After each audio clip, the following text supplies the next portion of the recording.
Aklat ng Mateo, chapter 25, verse 31 to 46, ang paghuhukom.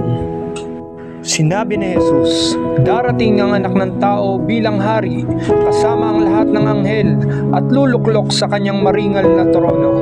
Sa panahong iyon, matitipon sa harapan niya ang lahat ng tao. Sila'y pagbubukod-bukurin niya tulad ng ginagawa ng pastol sa mga tupa at mga kambing.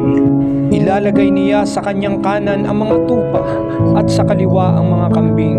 At sasabihin ng hari sa mga nasa kanan, 'Halikayo, mga pinagpala ng aking ama, pumasok na kayo at manirahan sa kahariang inihanda para sa inyo mula pa nang likhain ang sanlibutan. Sapagkat ako'y nagutom at inyong pinakain, nauhaw at inyong pinainom. Ako'y isang dayuhan at inyong pinatuloy. Ako'y walang maisuot at inyong pinaramtan. Nagkasakit at inyong dinalaw. Ako'y nabilanggo at inyong pinuntahan." Sasagot ang mga matuwid, "Panginoon, kailan po namin kayo nakitang nagutom at aming pinakain, o nauhaw at aming pinainom?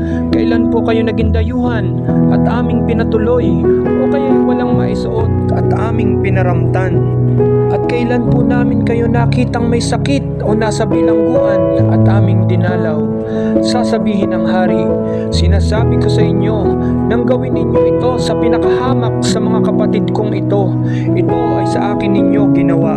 At sasabihin naman niya sa mga nasa kaliwa, "Lumayo kayo sa akin, mga sinumpa.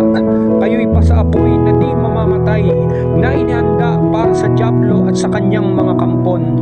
Sapagkat ako'y nagutom at hindi ninyo pinakain, nauhaw at hindi ninyo pinainom.